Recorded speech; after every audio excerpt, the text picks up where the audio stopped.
Isang magandang at mapagpalang araw po sa inyong lahat, mga minamahal naming taga-subaybay. Muli, ang inyong lingkod ay nagbabalik upang samahan kayo sa isang panibagong paglalakbay ng puso't isipan. Sana po ay nasa mabuti kayong kalagayan saan man kayo naroroon sa mundo. Sabi nila, ang pinakadakilang pamana na maibibigay ng isang magulang sa kanilang anak ay hindi salapi o ari-arian, kundi ang isang magandang kinabukasan. Ngunit paano kung ang mismong pagsisikap na ibigay ang pamanang iyon, ang pagsasakripisyo ng buong buhay, ay siya palang magiging ugat ng pinakamatinding sakit na kanilang mararanasan? Halina't pakinggan natin ang kwento ni na Dalisay at Luz Biminda. Nakatitig si Luz Biminda sa maliit at kulay itim na passbook sa gitna ng kanilang hapagkainan. Sa ibabaw nito, nakapatong ang kamay ng kanyang asawang si Dalisay na bahagyang nanginginig para itong isang sagradong bagay, isang relikyang naglalaman ng lahat ng kanilang pagod, puyat, at bawat butil ng pawis na kanilang inialay sa loob ng 40 taon. 2 milyong piso. Hindi ito basta numero lamang, iyon ang kanilang buhay. Kyle, anak, marikit, basag ni Dalisay sa katahimikan. Ang kanyang boses, na karaniway matatag, ay may bahid ng panginginig. Ang perang ito, hindi ito galing sa puno. Galing ito sa kalyo sa aming mga kamay, sa mga araw na tiniis namin ang gutom, para lang may mailagay sa librong ito. Ito ang buhay namin ng inay ninyo. Nakatungo si Angelo o Kyle sa kanila, ang kaisa-isa nilang anak.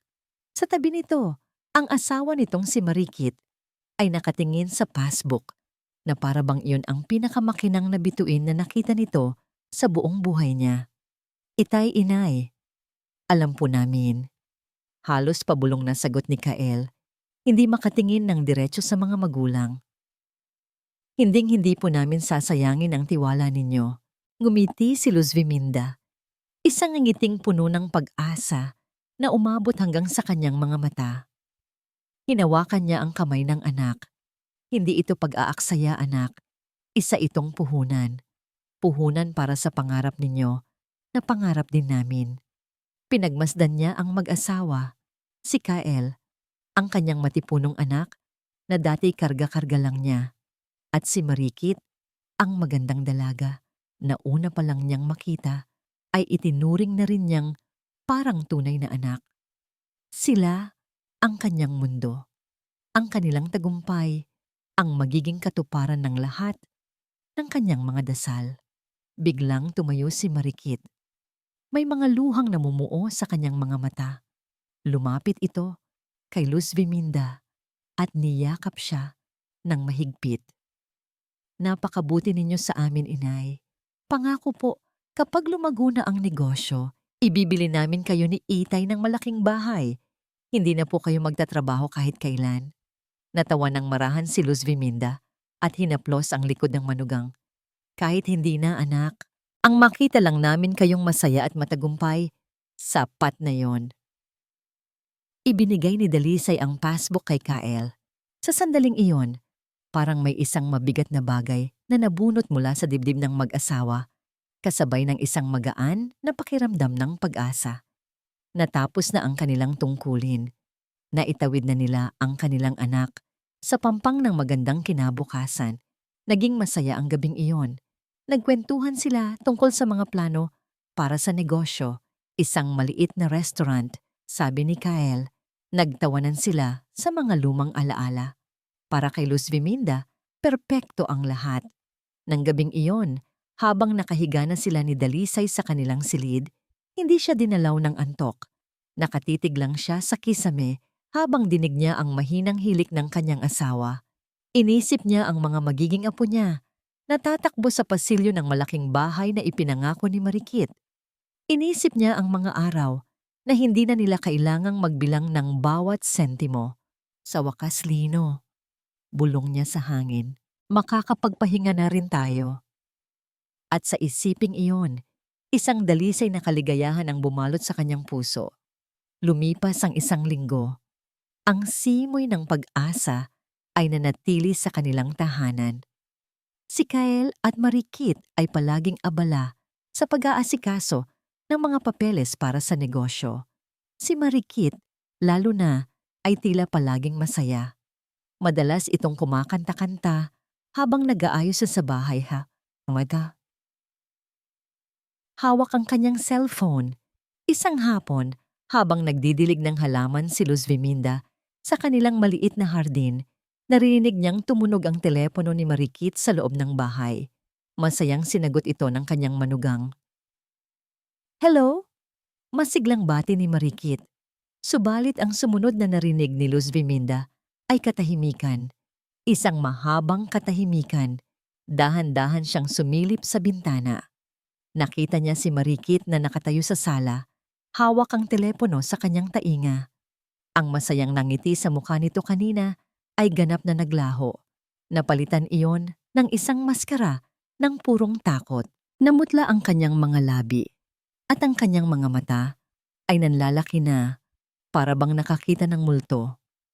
Nanginginig ang kamay ni Marikit na humawak sa telepono.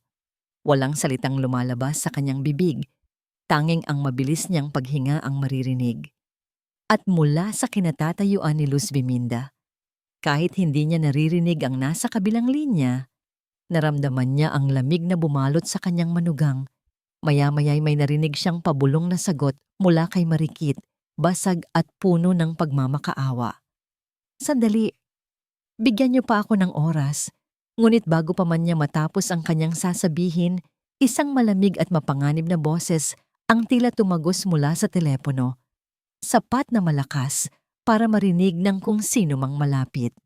"Ang pasensya ko, paubos na, Marikit. 1 buwan.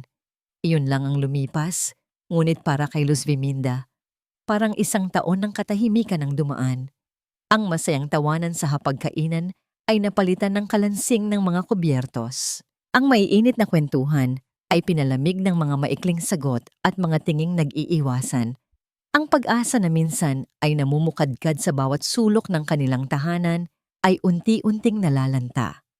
Hindi na alis sa isip ni Luz Viminda ang itsura ni Marikit noong hapong yon. 1 buwan na ang nakalipas. Ang takot sa mga mata nito, ang panginginig ng mga labi. Tinangka niyang tanungin ito kinabukasan, ngunit isang pilit na ngiti lang ang isinagot sa kanya. "Wala po yon, inay. Wrong number lang po siguro." Ngunit alam ni Luz Viminda na hindi iyon totoo. May naramdaman siyang kakaiba, isang malamig na agos na nagsimulang dumaloy sa ilalim ng kanilang pamilya. At ang nag-iisang pinagmumulan nito ay ang kanyang manugang. Isang umaga, habang naglilinis si Marikit ng sala, abala si Luz Viminda sa pag-ayos ng kanilang mga lumang litrato sa isang estante. Naroon din ang isang maliit na florerang gawa sa porselana, kulay asul, na may pinong disenyo ng mga bulaklak. Iyon na lamang ang natatanging alaala na naiwan sa kanya ng kanyang yumaong ina. Sa pagmamadali ni Marikit na punasan ng estante, aksidente nitong nasagi ang florera. Napatigil sa paghinga si Luz Viminda. Ang mga piraso ng asul at puting porselana ay nagkalat sa sahig na parang mga basag na pangarap. Napatingin siya kay Marikit na nakatayo lang doon. Hawak ang basahan, ang mukha ay hindi mabasa. "Marikit," sabi ni Luz Viminda. Ang boses ay garalgal. "Ay pasensya na po, inay," sabi ni Marikit. Ang tono ay walang bahid ng pagsisisi. Yumuko ito at sinimulang pulutin ang mga piraso. "Hindi ko po sinasadya." Lumuhod si Luz Viminda. Nanginginig ang mga kamay na sinubukang buuin ang mga piraso sa kanyang palad. "Pamana pa ito sa akin ng nanay ko, anak." Tumingin si Marikit sa kanya. Isang mabilis na sulyap ng iritasyon ang dumaan sa mga mata nito bago ito ngumiti ng pilit. "Hayaan niyo na po. Luma na rin naman po kasi." Para siyang sinaksak sa dibdib, hindi dahil sa nabasag na florera, kundi sa mga salitang iyon. Luma na. Ganoon na lang ba kadaling itapon ang isang bagay na may halaga, na may pinanggalingan, dahil lang ito ay luma na? Kinagabihan, Upang pilit na ibalik ang init sa kanilang pamilya, nagluto si Luz Viminda ng paboritong ulam ni Kael, sinigang na baboy na may tamang asim at lambot ng karne. Ang amoy nito ay kumalat sa buong bahay, isang amoy na para sa kanya ay amoy ng tahanan. Inihanda niya ang mesa, inayos ang mga plato, at matiyagang naghintay. Ngunit lumipas ang 1 oras, 2. Malamig na ang kanin at kumapal na ang sebo sa ibabaw ng sinigang. Bumukas ang pinto, pumasok si Kael at Marikit. May dalang mga supot ng isang kilalang fast food chain. Inay Itay, nandito na po kami. Bati ni Marikit. Inilapag ang mga supot sa mesa, katabi mismo ng kaldero ng sinigang. Napatingin si Luz Viminda sa niluto niya. Pagkatapos ay sa dala nila. Nag-abala pa akong magluto, anak. Paborito mo ito, Kael. Naku, inay, pasensya na po. Sabi ni Kael, umiiwas ng tingin. Galing po kami sa meeting. Dito na kami kumain sa labas para mabilis. Oo nga po, inay. Masyado na pong gabi para sa mga ganyang ulam na matrabaho. Dugtong ni Marikit habang binubuksan ang isang styrofoam box na naglalaman ng pritong manok. Pakiramdam ni Luz Viminda ay para siyang isang hangal. Ang pagod niya sa buong hapon ay nawalan ng saysay. Tahimik siyang naupo. Pinanood silang kumain ng manok at fries habang ang sinigang na niluto niya ng buong pagmamahal ay nanatiling hindi nagagalaw sa gitna ng mesa. Si Dalisay, na kanina pa tahimik na nagmamasid, ang bumasag sa katahimikan. Lumapit ito kay Kael. Anak, kamusta na pala ang mga plano sa negosyo? May nahanap na ba kayong pwesto? Sandaling natigilan si Kael sa pagnguya. Isang bakas ng inis ang gumuhit sa kanyang mukha. Pa, wag na nating pag-usapan. Stress na po ako. Mabilis niyang sagot bago muling bumaling sa kanyang pagkain na para bang ang tanong ng ama ay isang istorbo. Nasaktan si Dalisay. Nakita yun ni Luz Viminda sa mga mata ng kanyang asawa. Isang saglit na pagkadismaya. Isinara na ni Kael ang pinto para sa kanila. Hindi na sila kasama sa mga pangarap nito. Kinabukasan, habang nagtutupi ng mga damit si Luz Viminda, narinig niya ang boses ni Marikit mula sa kwarto nito. Kausap nito ang isang kaibigan sa telepono. Bahagyang nakabukas ang pinto, sapat lang para marinig niya ang mga salitang ibinubulong nito. Oo nga girl, nakakaloka. Minsan gusto ko na lang umalis. Hindi, okay naman. Kaya lang, nakakainis. Parang may 2 bantay dito sa bahay. Bawat kilos mo, tinitingnan. Napahawak si Luz Viminda sa kanyang dibdib. 2 bantay. Ganoon na pala ang tingin sa kanila ni Marikit. Mga bantay sa sarili nilang pamamahay. Ang hangin ay tila naubos sa kanyang baga. Ang huling pako sa kabaong ay dumating kasama ng bill ng kuryente. Mas mataas iyon kaysa sa dati. Habang naghahapunan, maingat itong binanggit ni Luz Viminda. Medyo malaki ang kuryente natin ngayon. Siguro magtipid-tipid muna tayo sa aircon. Hindi na niya natapos ang sasabihin.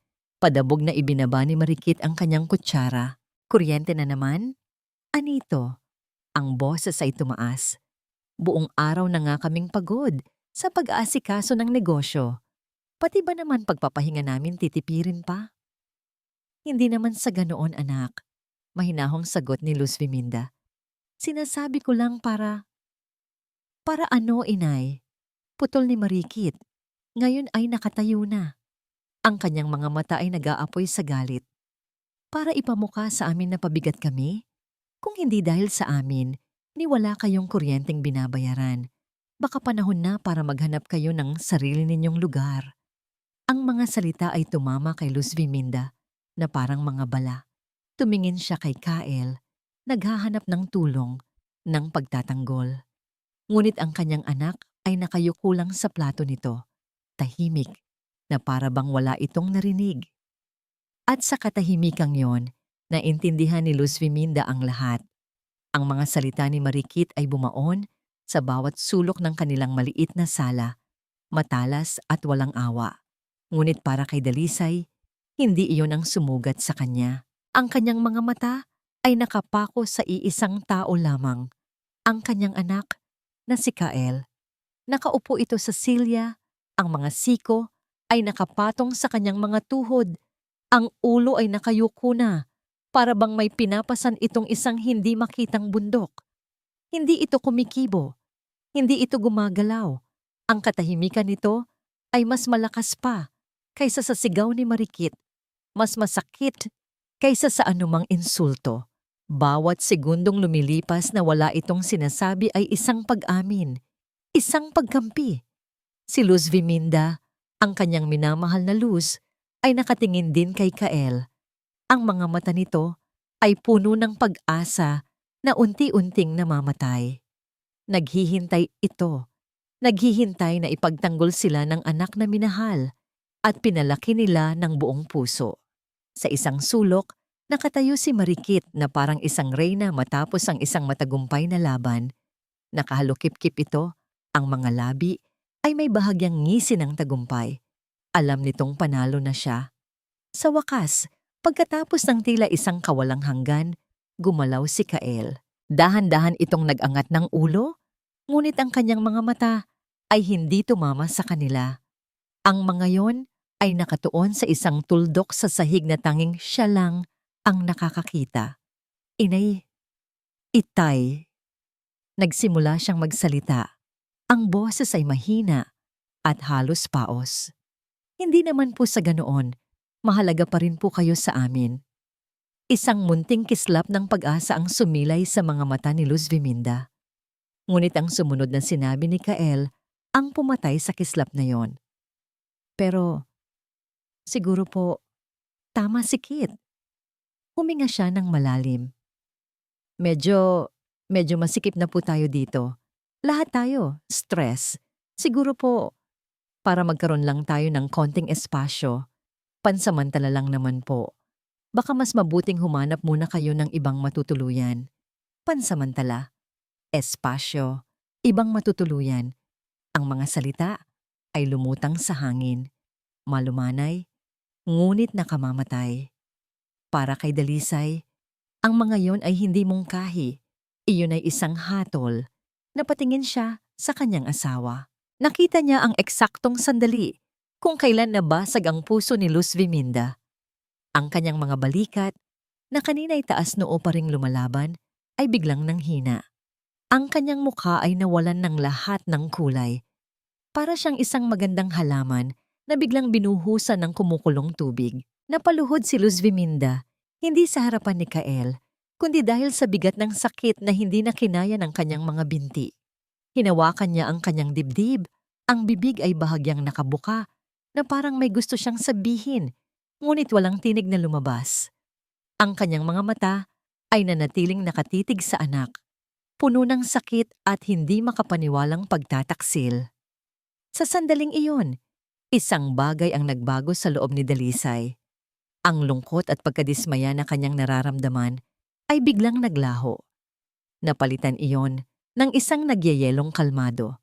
Isang galit na hindi maingay, kundi tahimik at matatag na parang bato. Dahan-dahan siyang tumayo. Hindi niya tinapunan ng tingin si Kael o si Marikit. Ang buong atensyon niya ay nasa babaeng nakaluhod sa sahig, ang babaeng kasama niya sa hirap at ginhawa sa loob ng 40 taon. Nilapitan niya ito, lumuhod sa tabi niya, hinawakan niya ang nanginginig nitong kamay. "Tara na, Luz," sabi niya. Ang kanyang boses ay mahinahon ngunit may bigat ng isang pinal na desisyon. Hindi na ito ang bahay natin. Tumingala sa kanya si Luz Viminda. Ang mga matay puno ng luhang hindi dumadaloy. Tumango ito ng dahan-dahan na para bang iyon na lamang ang natitirang lakas sa kanyang katawan. Tinulungan niya itong tumayo. Magkahawak kamay silang naglakad patungo sa kanilang silid. Nilagpasan ng kanilang anak na nanatiling nakaupo at ang manugang na ngayon ay may bahid ng pagkagulat sa mukha. Walang ingay, walang sigawan. Tanging ang bigat ng kanilang mga hakbang ang maririnig. Sa loob ng kanilang kwarto, kinuha ni Dalisay ang isang luma at nagkukulay na bag. Dahan-dahan niyang inilagay ang iilang piraso ng damit nila. Si Luz Viminda naman ay kinuha ang nag-iisang larawan ng kanilang pamilya na nakapatong sa ibabaw ng tokador. Isang larawan mula sa kasal ni Kael, kung saan lahat sila ay masayang nakangiti. Tinitigan niya ito saglit bago ito maingat na inilagay sa loob ng bag. Narinig nilang bumukas at muling sumarado ang pinto ng silid ni Kael at Marikit. Hindi sila lumabas. Hinayaan silang mag-impake sa katahimikan. Paglabas nila ng silid, dala ang maliit na bag na naglalaman ng mga labi ng kanilang buhay sa bahay na yon. Diretso silang naglakad patungo sa pinto. Walang lingon-lingon. Pagbukas ni Dalisay ng pinto, isang malamig na hangin ang sumalubong sa kanila. At kasabay nito, ang unang patak ng ulan. Isinara niya ang pinto sa likuran nila. Ang tunog ng pagsara niyon ay parang isang tuldok sa dulo ng isang napakahabang kabanata. At doon, sa labas ng bahay na itinayo nila mula sa kanilang dugo at pawis, sila'y nakatayo. Ang ulan ay biglang bumuhos ng malakas na parabang ang langit mismo ay nakikidalamhati. Sa loob ng ilang segundo, basang-basa na sila. Ang malamig na tubig ay tumatagos sa kanilang mga damit hanggang sa kanilang mga buto. Ngunit hindi nila yon ininda. Nakatayo lang sila roon, sa gitna ng bumubuhos na ulan. Walang masilungan, walang mapupuntahan. Nakatingin sila sa nakasaradong pinto ng kanilang dating tahanan.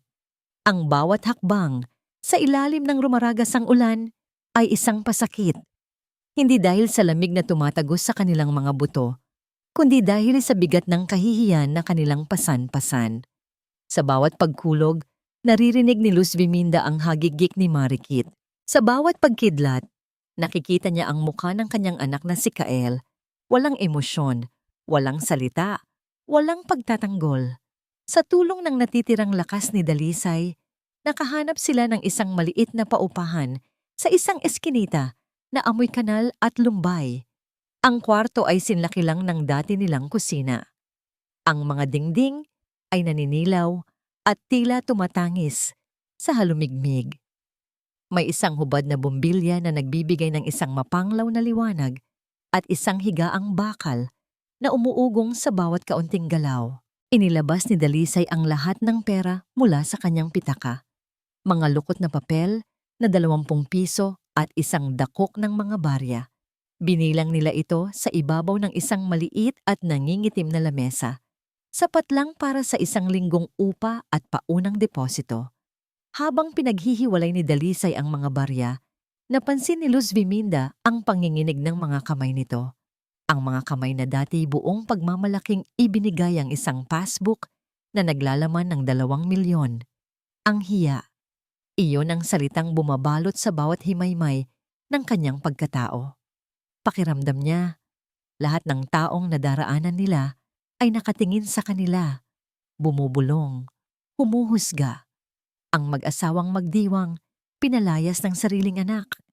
Ang balita ay tiyak nakakalat na parang apoy sa kanilang dating kapitbahayan. Luz, tawag ni Dalisay. Ang boses ay pagod. Magpahinga ka na muna. Hindi siya sumagot. Umupo siya sa gilid ng higaan, sa ilalim ng bumbilyang walang ningning. Dahan-dahan niyang kinuha mula sa kanilang basang bag ang nag-iisang bagay na may halaga para sa kanya. Ang litrato ng kanilang pamilya. Nakatitig siya roon, sa mga ngiting nakapinta sa bawat mukha. Sa masayang yakap ni Kael sa kanyang balikat. Sa pekeng ng ngiti ni Marikit na ngayon, sa kanyang paningin ay puno na ng lason. Hinaplos niya ang mukha ng kanyang anak sa litrato. Ang kanyang Angelo. Saan siya nagkulang? Saan siya nagkamali sa pagpapalaki dito? Binigay niya ang lahat. Ang kanyang lakas. Ang kanyang mga pangarap. Ang kanyang buong buhay. At ang kapalit ay ang malamig na semento ng sahig na ito. At ang amoy ng pagkatalo. Hindi niya namalaya ng oras. Tanging ang mahinang kaluskos mula sa isang sulok ng kwarto ang pumukaw sa kanya. Nakita niya si Dalisay, nakatalikod, May pinakukuluan sa isang maliit na kaldero sa ibabaw ng isang portable na kalan na dala nila. Maya-maya, lumapit ito sa kanya. May dalang isang mangkok ng mainit na lugaw. Ang amoy ng luya at kanin ay umalingasaw, ngunit hindi nito kayang tabunan ng pait sa kanyang lalamunan. "Kainin mo ito, Luz," sabi ni Dalisay, umupo sa tabi niya. "Para magkalaman ang sikmura mo." Umiling siya. Paano siya kakain kung ang kanyang kaluluwa ay gutom na gutom sa katarungan?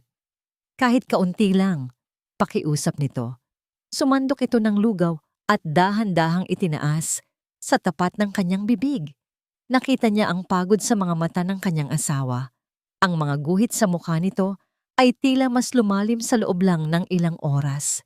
Ngunit sa kabila ng pagod, nandoon ang pag-aalaga, ang pagmamahal na hindi nagbago. Para sa kanya, binuksan niya ang kanyang bibig at tinanggap ang lugaw. Mainit. Payak. Ngunit sa bawat subo, pakiramdam niya ay may isang buhols sa kanyang dibdib na unti-unting kumakalas. Ang init ng lugaw ay gumapang sa kanyang katawan, ngunit kasabay nito ay ang pag-akyat ng lahat ng sakit, lahat ng pighati, lahat ng tanong na kanina pa niya sinusupil.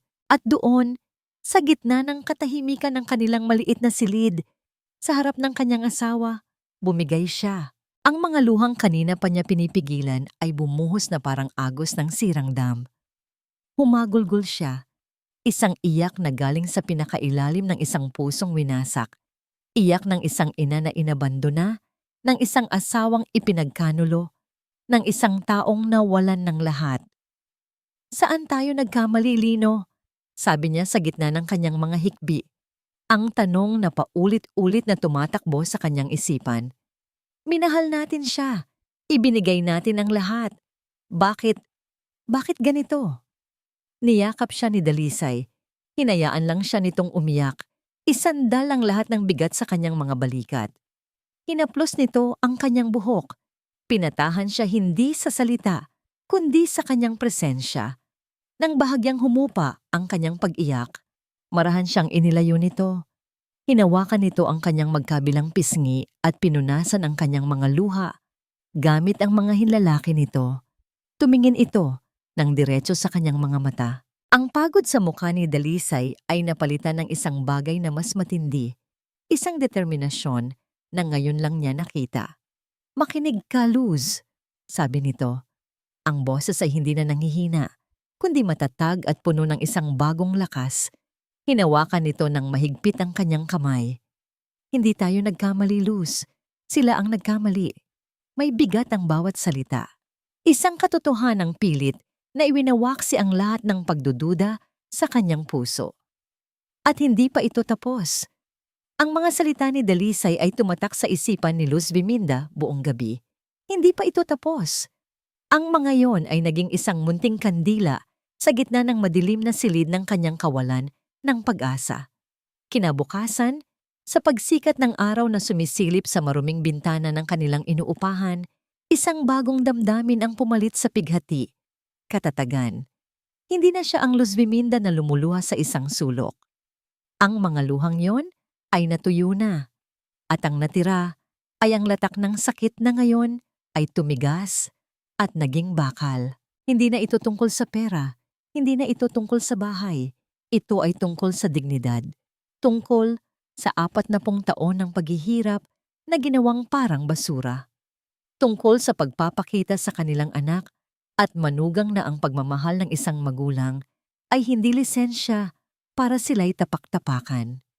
"Lino," sabi niya sa kanyang asawa habang umiinom sila ng kapeng matabang. "Babalik tayo." Tumingin sa kanya si Dalisay. Walang pagkagulat sa mga mata nito, tanging pag-unawa at pagsang-ayon. Alam na nito kung ano ang nasa isip niya. "Sigurado ka ba, Luz? Kaya mo na ba?" "Hindi ko lang kaya, Lino," sagot niya. At sa unang pagkakataon, sa loob ng maraming araw, naramdaman niya ang pagbabalik ng kanyang dating lakas. Kailangan kong gawin. Hindi na sila kumatok. Diretso nilang pinihit ang seradura. Hindi ito nakalak. Marahil ay hindi nila inasahan na babalik pa sila. Ang dating amoy ng tahanan ay napalitan ng ibang amoy. Amoy ng mga bagong gamit at kapalaluan. Naabutan nila sina Kyle at Marikit sa sala, nanonood ng telebisyon. May isang bagong flat screen TV na nakasabit sa dingding kung saan dating naroon ang kanilang mga lumang litrato. May bago ring sofa set na kulay abo. Ginamit na nila ang pera. Ang kanilang pera. Gulat. Iyon ang unang reaksyon sa kanilang mga mukha. Gulat na mabilis na napalitan ng inis sa panig ni Marikit at pagkabalisa naman sa panig ni Kael. Inay, Itay. Si Kael ang unang nakapagsalita. Patayo mula sa bagong sofa. Anong ginagawa ninyo rito? Bumalik kami para sa isang bagay. Diretsong sabi ni Dalisay. Ang kanyang boses ay kalmado ngunit matigas. Habang nakatayo sa likuran ni Luz Viminda, isang solidong suporta. Si Luz Viminda ang humakbang pasulong.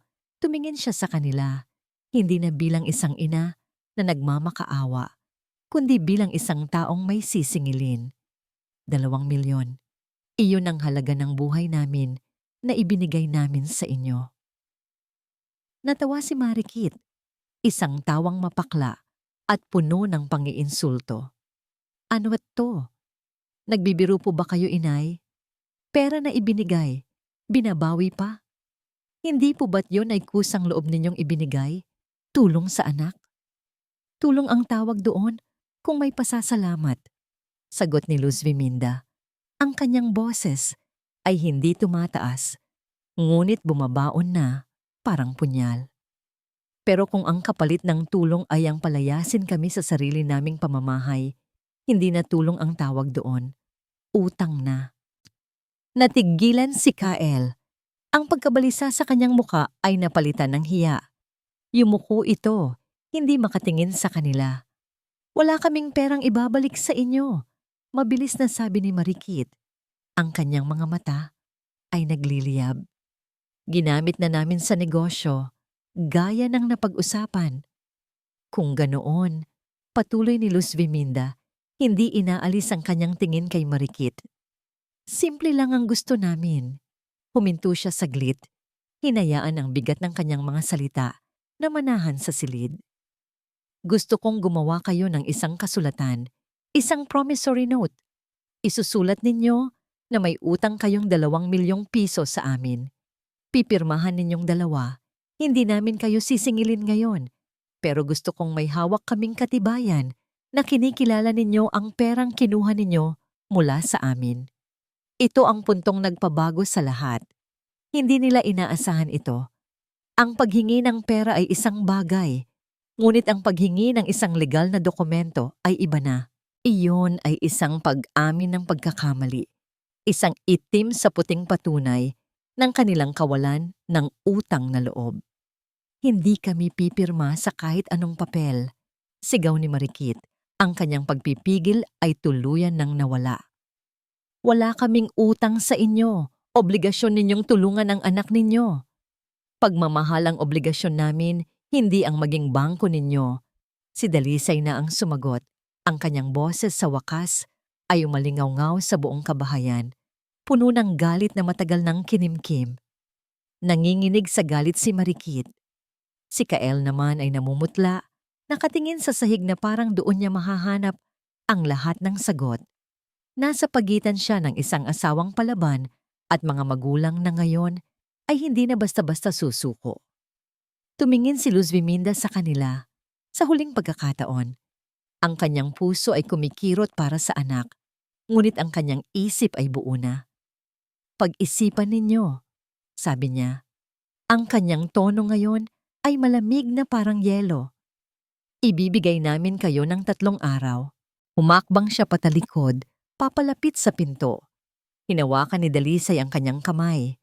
3 araw. Pag-uulit niya bago sila tuluyang tumalikod. Kung hindi ninyo ibabalik o gagawa ng kasulatan, magkita-kita tayo sa barangay. Ang 3 araw na palugit ay parang isang bombang may mabagal na mitya. Para kay Luz Viminda, Ang bawat oras na lumilipas ay isang pagsubok sa kanyang bagong tuklas na katatagan. Hindi sila nakatanggap ng tawag o kahit anong mensahe mula kina Kael. Ang katahimikan mula sa kabilang panig ay mas nakakabingi pa kaysa sa anumang sigaw. Sa loob ng bahay na yon, lingid sa kaalaman ni na Luz at Dalisay, ang katahimikan ay nababasag ng paulit-ulit na pagring ng telepono. Si Marikit, nabalisa at hindi mapakali, ay halos hindi na natutulog. Hindi ko kaya. Saan ako kukuha ng ganoong kalaking halaga ngayon? Narinig ni Kael na ibinubulong nito sa telepono isang gabi, puno ng desperasyon. Nang tanungin niya kung sino yon, ang sagot ay palaging pareho. Wala. Problema sa supplier. Ngunit napapansin ni Kael ang mga pagbabago. Ang kwintas na paborito nitong suotin, isang regalo pa niya noong kanilang anibersaryo, ay bigla na lang nawala. Naiwala ko yata, mahal, sabi nito, ngunit hindi siya tiningnan sa mata. Sa ikalawang araw ng paghihintay, hindi na natiis ni Luz Viminda ang manatili lang sa loob ng kanilang masikip na kwarto. Kailangan niya ng hangin, kailangan niyang makaramdam ng kahit kaunting normalidad. Lino, bibisitahin ko lang si Aling Nena. Paalam niya. Si Aling Nena ang dati nilang kapitbahay at matalik na kaibigan. Babalik din ako kaagad.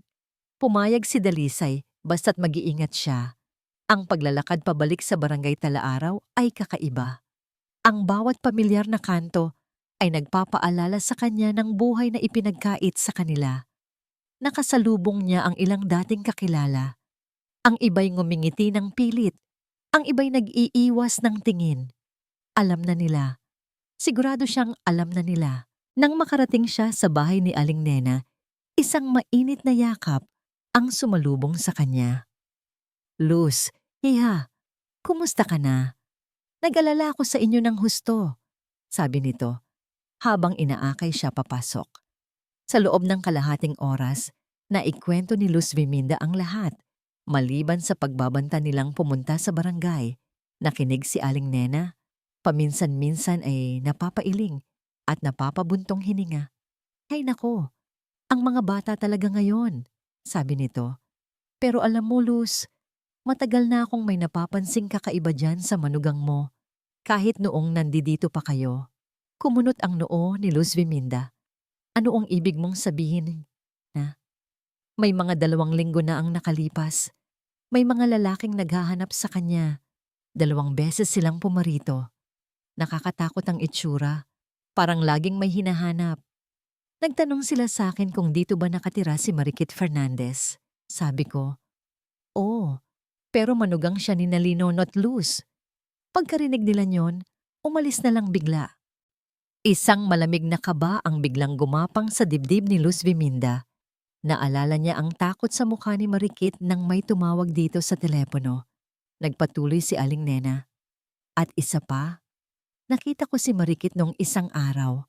Papunta siya sa sanglaan dyan sa kanto. Nakita ko, isinanla niya yung kwintas na palagi niyang suot. Alam ko yon dahil iyon ang ibinili ni Kael sa kanya, di ba? Tila balisang-balisa siya. Ang mga piraso ng palaisipan ay nagsimulang magkabit-kabit sa isipan ni Luz Viminda. Ang takot sa mga mata ni Marikit, ang mga pabulong na tawag sa telepono, ang pagbebenta ng alahas, ang mga lalaking kahina-hinala. Lahat ay nagtutugma, lahat ay tumuturo sa iisang bagay. Pera.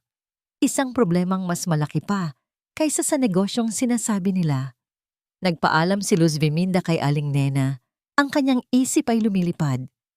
Habang naglalakad siya pauwi sa masikip nilang eskinita, ang sikat ng araw ay tila hindi na makatagos sa bigat ng kanyang nararamdaman. Ang problema ay hindi lang simpleng kawalan ng utang na loob. Mayroon pang iba. Isang bagay na madilim at mapanganib. Nasa kalagitnaan na siya ng paglalakad ng isang lalaking nakasombrero ang biglang humarang sa kanyang daraanan. Hindi ito mukhang palakaibigan. Ang mga mata nito ay malamig. Kayo po ba ang nanay ni Kael? Tanong nito. Ang boses ay direkta at walang emosyon.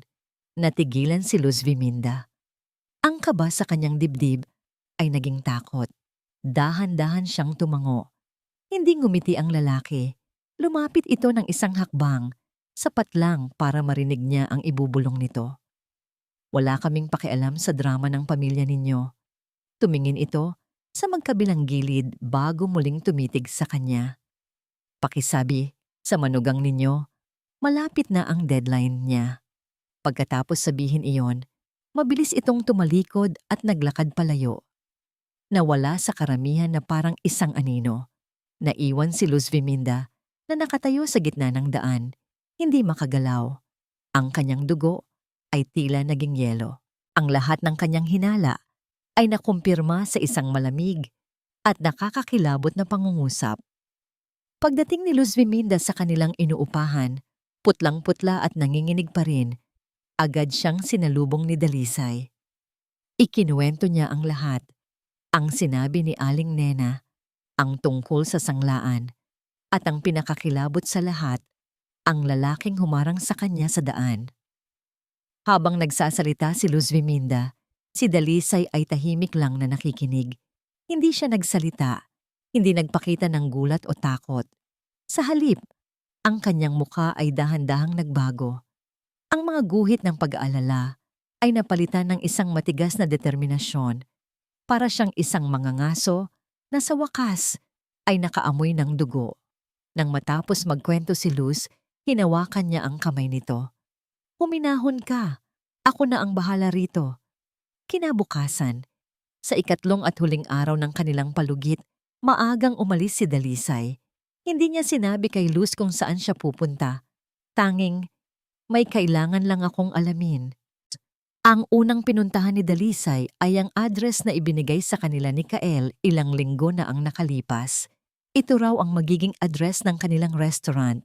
Nakasulat ito sa isang maliit na papel na hanggang ngayon nasa loob pa rin ng kanyang pitaka. Pagdating niya sa lugar, isang lumang gusali sa Maynila. Ang nakita niya ay hindi isang restaurant na itinatayo. Sa halip, isang karatula sa pinto ang sumalubong sa kanya. For rent. Sa salamin ng bintana, nakadikit ang isang anunsyo. Virtual office space. Walang laman ng loob, tanging alikabok at mga anino. Pumasok siya sa katabing opisina, isang maliit na ahensya ng real estate. Nagpanggap siyang interesadong umupa. Magandang araw, bati niya sa isang ahente. Itatanong ko lang sana yung pwesto sa tabi. Matagal na po bang bakante? Ngumiti ang ahente. Opo. May umupa po dyan nung nakaraang buwan, pero para sa business registration lang. Virtual office. Isang buwan lang po sila nagbayad, tapos hindi na nag-renew ng kontrata. Isang buwan lang. Tumugma ito sa panahon kung kailan sila pinalayas. Ang ibig sabihin, sa simula pa lang, walang planong magtayo ng totoong negosyo. Ginamit lang ang address para sa mga papeles. Isang malamig na katotohanan ang gumuhit sa isip ni Dalisay. Kasinungalingan. Lahat ng ito ay isang malaking kasinungalingan. Hindi pa siya nakontento. Mayroon pa siyang isang baraha. Naalala niya si Mang Tony, isang retiradong pulis na kaibigan niya sa kanilang dating barangay. Si Mang Tony ay may mga koneksyon pa rin. Pinuntahan niya ito. Sa isang maliit na karinderya, habang umiinom ng kape, maingat niyang inilatag ang kanyang problema. Hindi binabanggit ang pangalan ng kanyang anak. Tanging si Marikit lang. At may nabanggit yung kaibigan ng anak ko, Tony. Sabi ni Dalisay. Tungkol sa isang loan shark daw dito sa lugar natin. Baka may alam ka. Sumimsim ng kape si Mang Tony. Ang kanyang mga mata ay naniningkit. Maraming ganyan dito, Lino. Pero kung malakihan, iisa lang ang kilala kong gumagalaw ng ganyan kalaki. Si El Diablo. Mahigpit yon maningil, walang sinasanto. Nilarawan ni Dalisay ang lalaking humarang kay Luz. Tumango si Mang Tony. Posibleng tauhan nga niya yan, sabi nito. Pero anong kinalaman ng manugang mo dyan? Doon na sinabi ni Dalisay ang lahat. Ang perang ibinigay nila, ang biglaang pagbabago, ang pagpapalayas sa kanila. Habang nakikinig, ang mukha ni Mang Tony ay nagbago. mula sa pagiging mausisa tungo sa pag-aalala. Delikado yan, Lino, sabi nito pagkatapos. Kung kay El Diablo siya may utang, hindi lang pera ang habol niyan. Kapag hindi nakabayad, nananakit yan. O mas malala pa. Isang imahe ang pumasok sa isip ni Dalisay. Si Luz Viminda, mag-isa, hinarang ng isang estranghero. Ang galit sa kanyang dibdib ay nag-aapoy na parang impyerno. Hindi na ito tungkol sa pera. Hindi na rin ito tungkol sa dignidad. Ito ay tungkol na sa kaligtasan ng kanyang asawa. Salamat, Tony, sabi ni Dalisay, tumayo. Mag-iingat ka, Lino, paalala ni Mang Tony. Huwag kang gagawa ng kahit anong padalos-dalos. Ngunit sa isip ni Dalisay, huli na ang lahat para sa pag-iingat. Ang kasinungalingan ay ganap ng nabuksan. Ang anak na pilit niyang pinagtatakpan sa kanyang isipan ay kasabwat sa panlolokong ito. Pauwi, habang nakasakay sa jeep, hindi niya ininda ang siksikan at ingay. Ang kanyang isip ay malinaw na. Ang lahat ng piraso ay nagkabit-kabit na.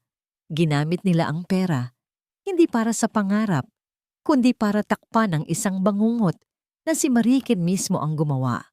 At si Kael, ang kanyang anak, ay hinayaan itong mangyari.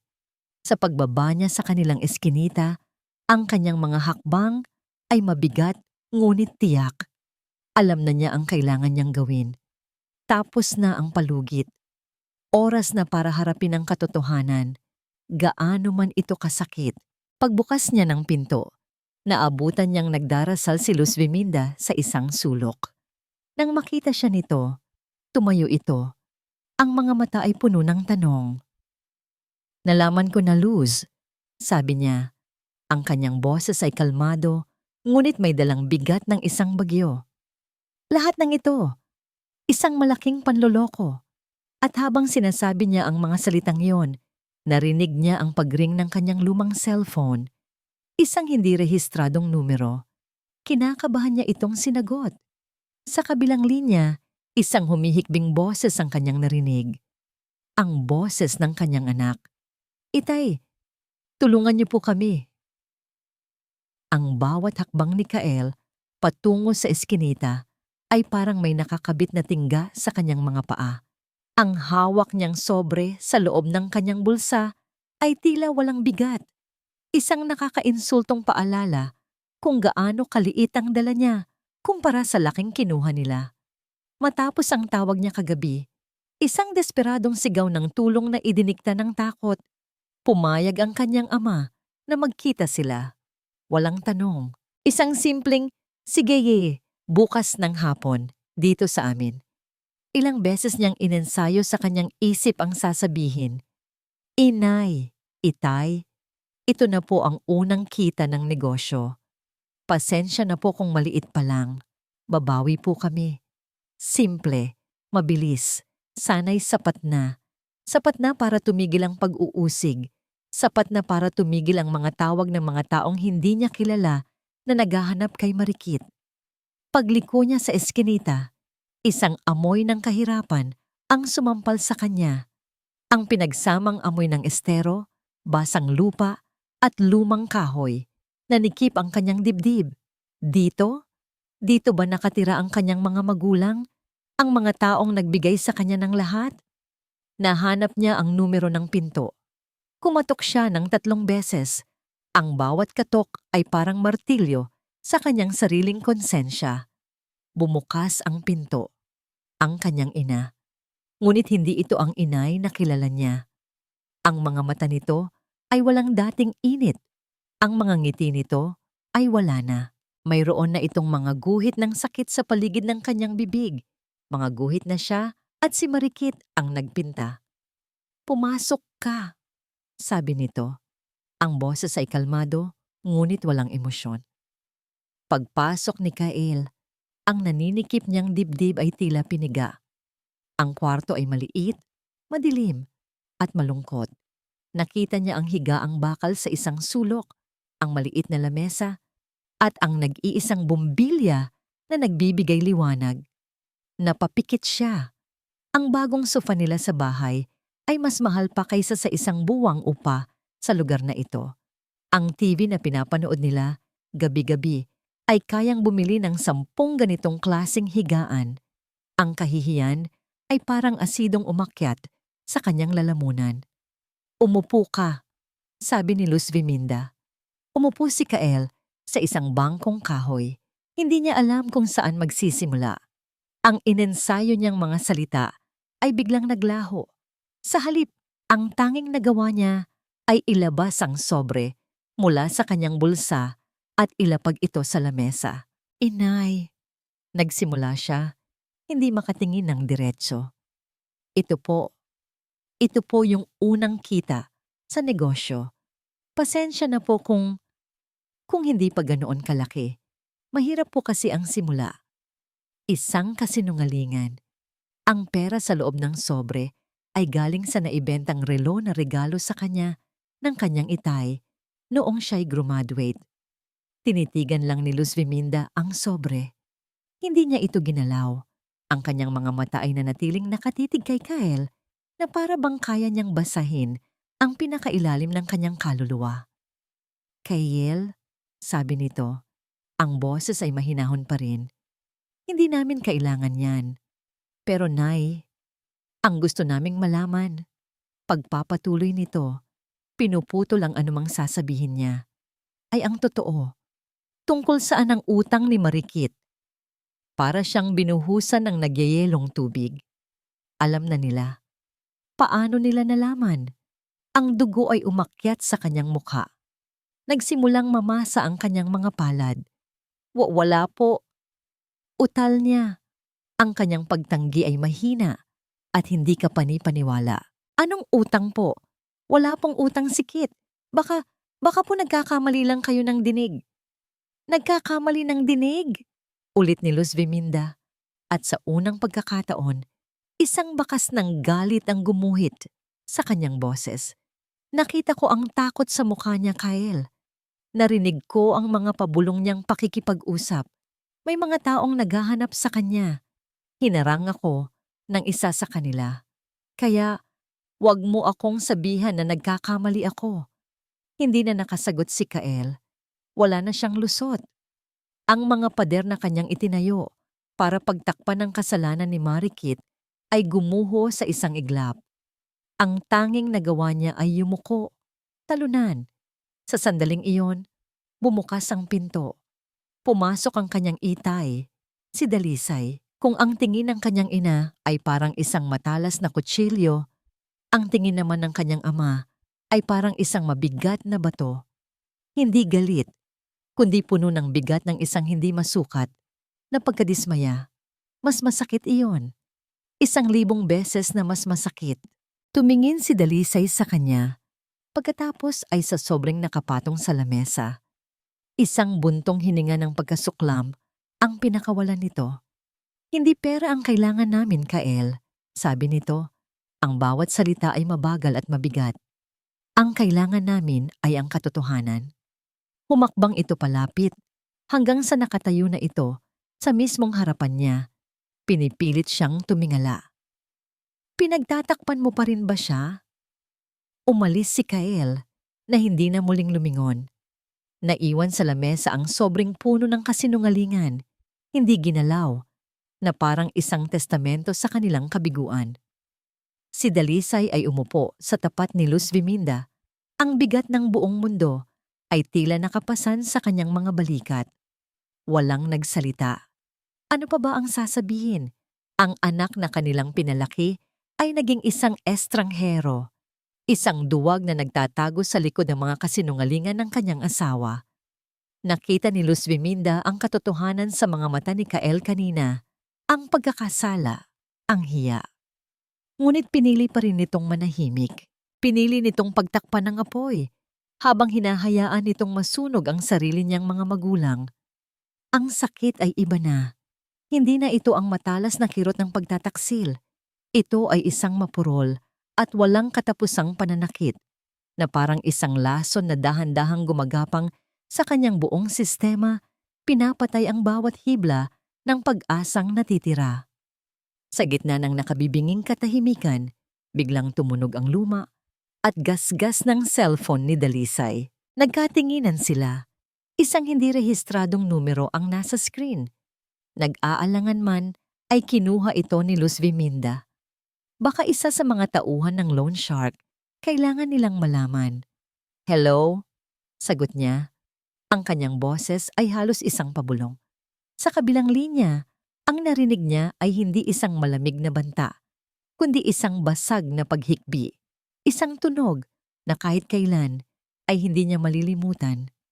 "Inay?" Iyon si Kael. Ngunit ang kanyang boses ay puno ng isang uri ng takot na hindi pa niya naririnig mula rito kailanman. "Inay, tulungan." Bago pa man matapos ni Kael ang sasabihin, isang malakas na kalabog ang narinig ni Luz Viminda mula sa kabilang linya.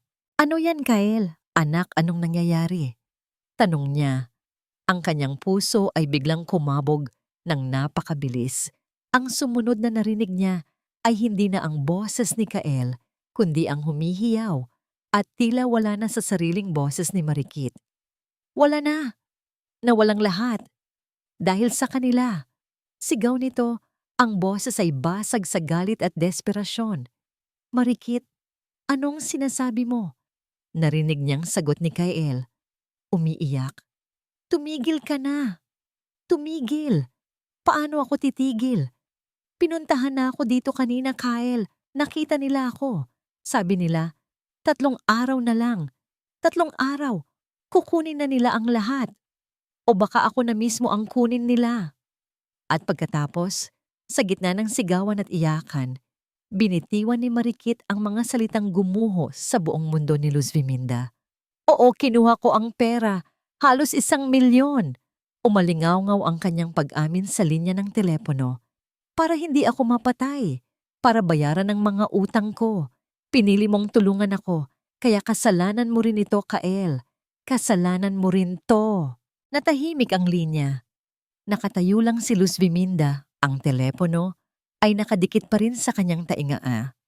Ang mga salita ni Marikit ay paulit-ulit na umuulit sa kanyang isipan. "Kinuha ko ang pera. Halos 1,000,000. Para hindi ako mapatay. Kasalanan mo rin ito, Kael." Ang huling piraso ng palaisipan ay nalagay na sa lugar. At ang nabuong larawan ay isang imahe ng ganap at sukdulang pagtataksil. Dahan-dahan na parang sa isang panaginip, ibinaba niya ang kanyang kamay. Ang cellphone ay nahulog mula sa kanyang nanamlay na mga daliri. Lumikha ng isang mahinang kalansing nang bumagsak ito sa sementadong sahig. Hindi siya umiyak, hindi siya sumigaw. Wala. Nakatitig lang siya sa kawalan, ang kanyang mga mata ay blangko. Ang sakit ay napakatindi, napakalalim, na tila hindi na ito kayang iproseso ng kanyang katawan. Wala nang luhang kayang ilabas, wala nang sigaw na kayang kumatawan sa pagkawasak na kanyang nararamdaman. Tumingin siya kay Dalisay na nakatitig sa kanya, ang muka ay puno ng pag-aalala at nagbabantang pangamba. At sa isang boses na walang buhay, na parang hangin na dumaan sa isang guwang na puno, ibinulong niya ang epitaph ng kanilang pamilya. "Wala na, Lino," sabi niya. "Wala na ang anak natin." Sa pagkarinig ng mga salitang yon, isang bagay ang nabasag sa loob ni Dalisay. Ang lalaking naging bato niya, ang kanyang sandalan, ang kanyang lakas. Sa unang pagkakataon sa loob ng 40 taon nilang pagsasama, nakita ni Luz Viminda itong umiyak. Ang mga luha ay tahimik na dumaloy sa mga guhit ng kanyang mukha. Mga luhang hindi para sa pera, kundi para sa isang anak na nawala sa kasakiman at kasinungalingan. Niyakap niya si Luz Viminda. Ang kanyang katawan ay nanginginig sa pigil na paghikbi. Ngunit habang yakap niya ang kanyang asawa, sa gitna ng kanilang pinagsasaluhang pighati, may nagbago sa mga mata ni Dalisay. Ang mga luha ay tumigil. Ang kalungkutan ay napalitan ng isang bagay na mas matigas, mas malamig. Ang kanyang mga mata na kanina'y puno ng sakit ay ngayon ay nagliliyab sa isang nagyayelong apoy ng desisyon. Tapos na ang pag-iyak. Tapos na ang pagdadalamhati. Oras na para sa huling pagtutuos. Ang paglalakad, pabalik sa bahay na yon, ay hindi na tulad ng dati. Walang bigat ng kahiyan, walang apoy ng galit. Ang nararamdaman ni Dalisay ay isang kakaibang kalmado. Ang kalmado ng isang sementeryo matapos ang isang libing. Sa tabi niya, si Luz Biminda ay tahimik na humahakbang. Ang muka ay payapa, ngunit ang mga mata ay walang buhay, na parang isang lawa na natuyo na ang lahat ng luha. Tapos na ang pag-iyak, tapos na ang pagdadalamhati para sa isang anak na sila na mismo ang naglibing sa kanilang mga puso. Ang pagpunta nila ngayon ay hindi para maningil o makipagtalo. Ito ay para magbigay ng hatol. Hindi na sila kumatok. Dahan-dahang pinihit ni Dalisay ang seradura. Pumasok sila sa loob. Ang sala ay isang larawan ng kaguluhan. Isang basag na florera ang nasa sahig. Ang mga bulaklak na plastik ay nagkalat. Ang mga unan ng bagong sofa ay nasa sahig. Sa gitna ng lahat ng ito, nakaupo si Kael sa sahig, nakasandal sa sofa. Ang mga mata ay namumugto at nakatingin sa kawalan. Si Marikit naman ay nasa isang sulok. Ang buhok ay gulo-gulo. Ang mukha ay basang-basa ng luha. Ang reyna ay wala ng korona. Sa pagpasok nila, tila isang multo ang nakita ng mag-asawa. Napatingala si Kael. Ang kanyang mukha ay nagpakita ng pinaghalong takot at pag-asa. Tumayo si Marikit, nanginginig.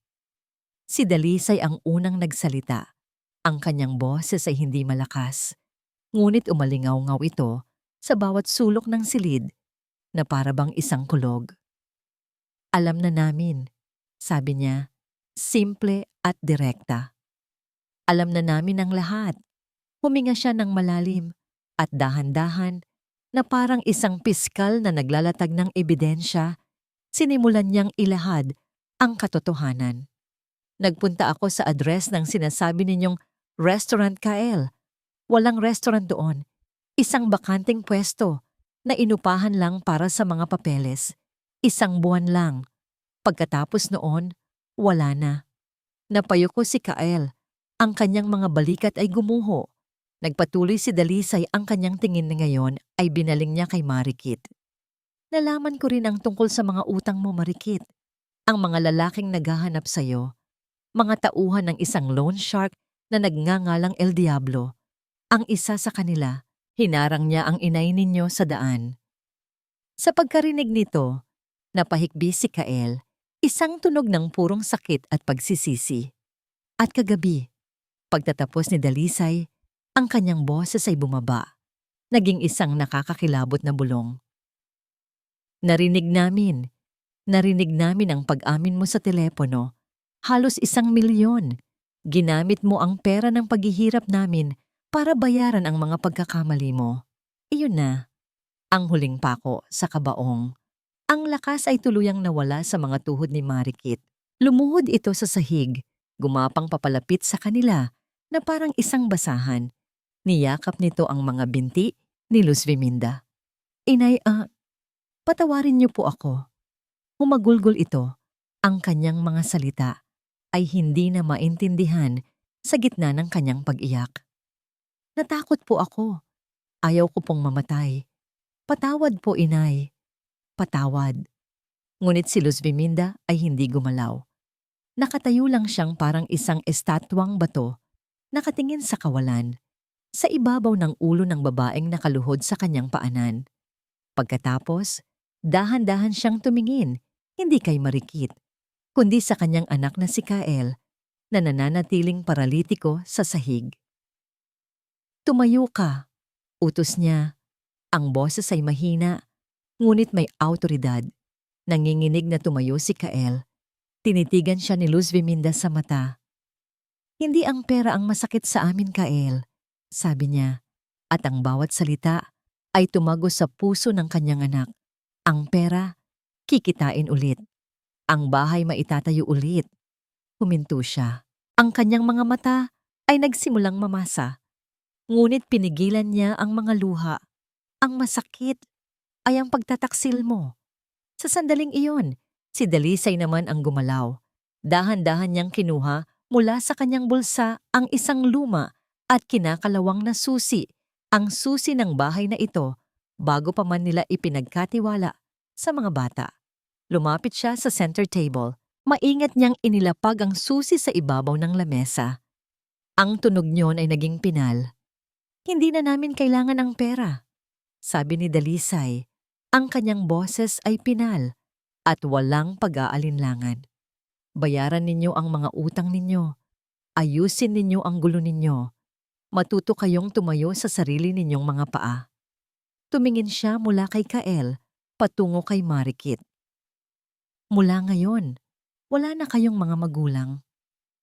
Pagkasabi niyon, tumalikod siya. Hinawakan niya ang kamay ni Luz Viminda. At magkasama, nagsimula silang maglakad papalabas ng pinto, papalayo sa mga guho ng kanilang pamilya. Walang lingon, walang alinlangan.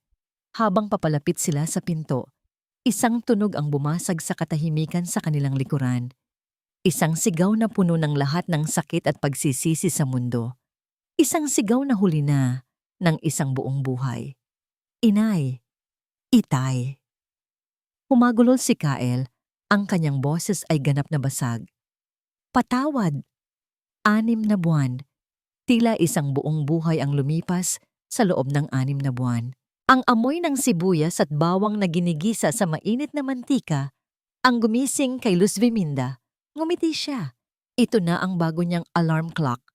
Mula sa kanyang kinatatayuan sa harap ng malaking kalan, natanaw niya sa labas ng bintana ng kusina ang hardin na puno ng mga bulaklak. Nakita niya ang kanyang asawang si Dalisay na abala sa pagkukumpuni ng isang sirang upuan habang nakikipagkwentuhan sa ilang mga lolo na nagpapainit sa ilalim ng araw.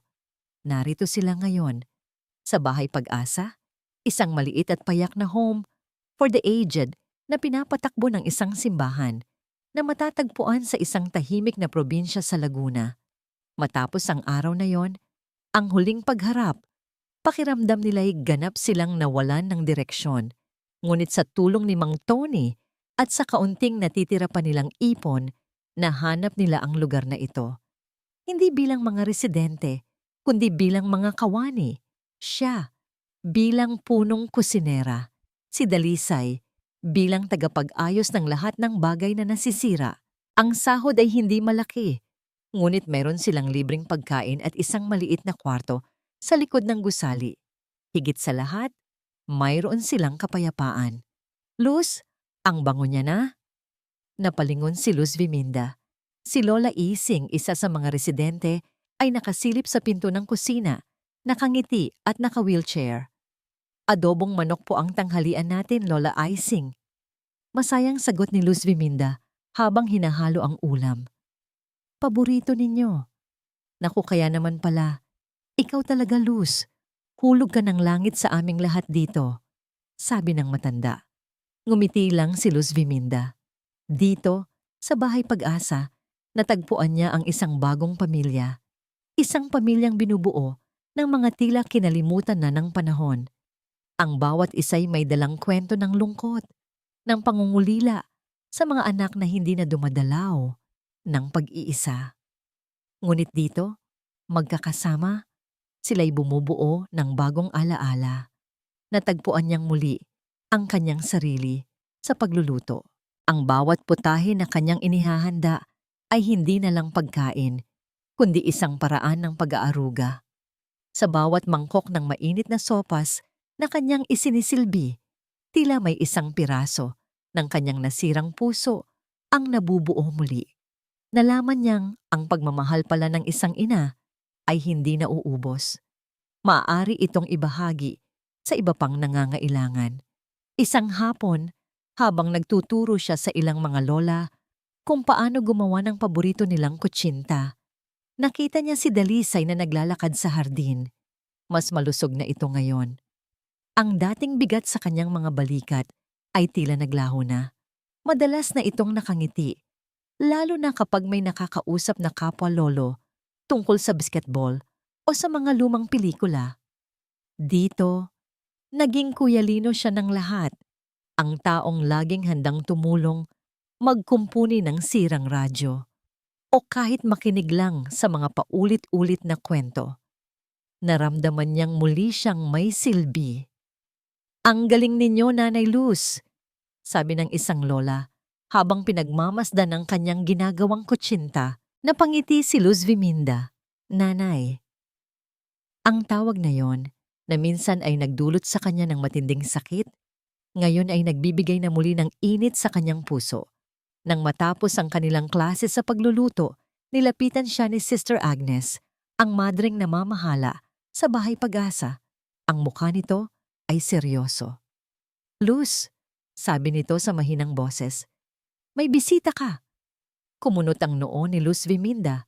Wala silang inaasahang bisita. Nasa labas siya ng gate. Ayaw pumasok. Pagpapatuloy ng madre. Kanina pa siya dyan. Siguro 1 oras na. Nakatayo lang sa ilalim ng puno ng mangga. "Sino raw po, sister?" Nag-alinlangan si Sister Agnes. "Isang binatang lalaki. Payat. Mukhang pagod na pagod." Ang sabi niya, ang pangalan niya raw ay Kyle. Ang pangalan. Ang pangalan na 6 na buwan na niyang hindi naririnig. 6 na buwan na niyang pilit na ibinabaon sa pinakailalim na bahagi ng kanyang alaala. Ang hangin ay tila biglang nawala. Ang masayang tawanan ng mga lola sa di kalayuan ay tila humina. Ang tanging naririnig niya ay ang pagtibok ng sarili niyang puso. Si Kyle. Nandito siya, sa labas ng kanilang bagong mundo. Nakatayo si Luz Viminda sa gitna ng hardin, ang kanyang mga mata ay nakatuon sa saradong gate na bakal. Sa kabila niyon, sa ilalim ng puno ng mangga, alam niyang naghihintay ang isang anino mula sa kanyang nakaraan. Isang bahagi ng kanyang puso, ang pusong ina, ay gustong tumakbo. Buksan ang gate at yakapin ang anak na 6 na buwan niyang hindi nakita. Ngunit ang isa pang bahagi, ang bahaging natuto sa sakit at pait, ang siyang pumigil sa kanyang mga paa. Lumapit si Dalisay sa kanya, ipinatong ang isang kamay sa kanyang balikat. Hindi ito nagtanong. Alam na nito. Nakita nito ang pagbabago sa kanyang mukha. "Anong gagawin mo, mahal?" tanong ni Dalisay. Ang boses ay puno ng pag-unawa. Huminga ng malalim si Luz Viminda. Inamoy ang sariwang hangin ng probinsya, ang amoy ng mga bulaklak at bagong dilig na damo.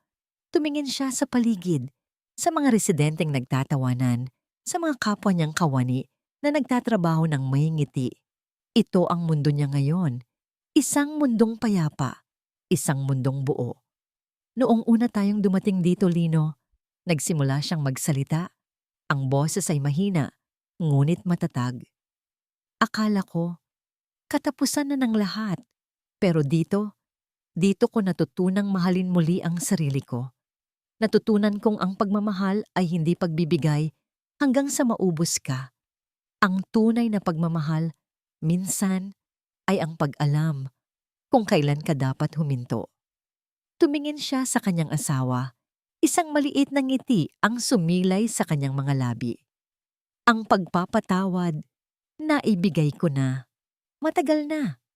Gabi-gabi, sa bawat dasal ko, pinapatawad ko na siya. Pinapatawad ko na silang dalawa. Pero ang pagpapatawad, pagpapatuloy niya, ay hindi nangangahulugang kailangan nating bumalik sa dati. Ang pagpapatawad ay para sa kapayapaan ng sarili kong puso, hindi para bigyan sila ng isa pang pagkakataong saktan tayo." Iyon na. Ang desisyon na binuo ng 6 na buwan ng paghilom. Bumaling siya kay Sister Agnes na matiyagang naghihintay sa di kalayuan. "Sister," sabi niya, "pakisabi po sa kanya." Huminto siya saglit, pinipili ang mga tamang salita. Hindi mga salita ng galit o panunumbat, kundi mga salita ng isang ina na sa wakas ay natutong bumitaw. "Pakisabi po, sana'y matuto kang tumayo sa sarili mong mga paa. Pinapatawad ka na namin." Tumango si Sister Agnes at tahimik na naglakad patungo sa gate. Pinanood nila itong kausapin ang binatang nakatayo sa labas. Hindi nila marinig ang usapan, ngunit nakita nila ang pagyuko ng ulo ni Kyle. Nakita nila ang pagtango nito, ang pagtalikod at ang dahan-dahan nitong paglakad palayo hanggang sa maging isa na lang itong tuldok sa mahabang kakalsada. Hindi umiyak si Luz Viminda. Sa halip, isang pakiramdam ng kalayaan ang bumalot sa kanya. Iyon na ang huling hibla na nag-uugnay sa kanya sa sakit ng nakaraan. At ngayon, naputol na ito. Hinawakan ni Dalisay ang kanyang kamay. Pinisil ito ng mahigpit. Tama ang ginawa mo, Luz. Magkahawak kamay silang naupo sa isang lumang bangkong bato sa ilalim ng isang puno ng akasya, ang paborito nilang pwesto. Mula doon, tanaw nila ang buong bahay Pag-asa. Tanaw nila ang kanilang bagong buhay. Pinanood nila ang paglubog ng araw. Ang langit ay nagkulay, kahel at lila. Isang tanawing nagpapahiwatig ng pagtatapos ng isang araw at ang pangako ng isang bagong simula kinabukasan. Sumandal si Luz Viminda sa balikat ng kanyang asawa, ang parehong balikat na sumalo sa kanya noong gabing bumuhos ang pinakamalakas na bagyo ng kanilang buhay. Sa kanilang bagong tahanan, natagpuan nila hindi ang karangyaan, kundi ang tunay na kayamanan, ang kapayapaan ng puso at isang pag-ibig na sinubok ng panahon, lalo pang pinatibay, at ngayon ay ganap ng buo. At dito po nagtatapos ang kwento ni Dalisay at Luz Viminda. Mula sa kaibuturan ng aking puso, maraming salamat po sa inyong pagsama sa kanilang paglalakbay. Habang isinusulat ko ang kanilang kwento, hindi ko po maikakaila. May mga pagkakataong ako mismo ay nadadala sa bigat ng kanilang pinagdaanan, sa bawat luhang pumatak, at sa bawat munting tagumpay na kanilang nakamit. Pangarap kong makabuo ng isang salaysay na hindi lang basta maririnig, kundi mararamdaman. Isang kwentong yayakap sa inyong mga puso. Ang kwento ni Lino at Luz ay isang paalala sa ating lahat na ang tunay na pag-ibig ay kayang lagpasan ang pinakamatinding pagsubok, na ang pagpapatawad ay isang regalong ibinibigay natin sa ating sarili upang tuluyang gumaling. At kahit gaano pa kadilim ang kahapon, laging may pag-asang naghihintay sa isang bagong simula. Nais kong marinig ang inyong saloobin. Anong bahagi ng kwento ang pinakatumatak sa inyong puso? Anong aral ang inyong baon-baon mula sa karanasan ni Nanay Luz at Tatay Dalisay? Ang inyong mga komento ay hindi lang basta opinyon. Ito ay nagiging bahagi ng kwento nating lahat. Hanggang sa ating muling pagkikita sa susunod na kwento, manatili po kayong ligtas, puno ng pagmamahal at pag-asa.